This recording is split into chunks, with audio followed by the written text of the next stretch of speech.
सापशिडीचा शोध कुठं लागला असं जर कुणी विचारलं तर अभिमानानं सांगा आपल्या महाराष्ट्रात. 13व्या शतकात आपल्या महाराष्ट्रात संत ज्ञानेश्वर महाराजांनी या खेळाचा शोध लावला. संत ज्ञानेश्वर माऊली आणि त्यांचे भावंड हा खेळ खेळत असत. त्या काळी या खेळाला मोक्षपट या नावाने ओळखलं जात होतं.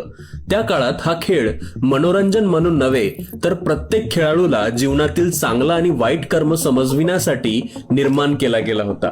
मोक्षपटात दोन मुख्य घटक होते, शिडी आणि साप. शिडी सद्गुणांचं तर साप म्हणजे दुर्गुणांचं आणि वाईट कर्माचं प्रतीक होता. मोक्षपट खेळाच्या प्रारंभात खेळाडू जन्माच्या चक्रात असतो. त्यानंतर शिड्यांच्या साह्यानं तो चांगली कर्म करत मोक्षाच्या दिशेने जातो, तर सापाच्या साह्यानं त्याला वाईट कर्मासाठी पुन्हा जन्म घेण्याची पद्धत समजावली जात होती. यामुळं खेळाडूला जीवनाच्या शुद्धतेसाठी चांगलं कर्म करण्याची प्रेरणा मिळायची.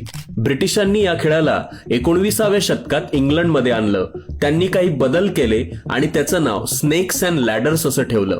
इंग्रजांनी या खेळाला एक संपूर्णपणे मनोरंजनात्मक रूप दिलं आणि तो पश्चिम देशांमध्ये एक लोकप्रिय खेळ झाला. आज सापशिडीचा खेळ केवळ बोर्ड गेम म्हणूनच नाही तर तो मोबाईल ऍपच्या स्वरूपात देखील उपलब्ध आहे. तो आजच्या पिढीसाठी आकर्षक आणि मजेदार बनलाय.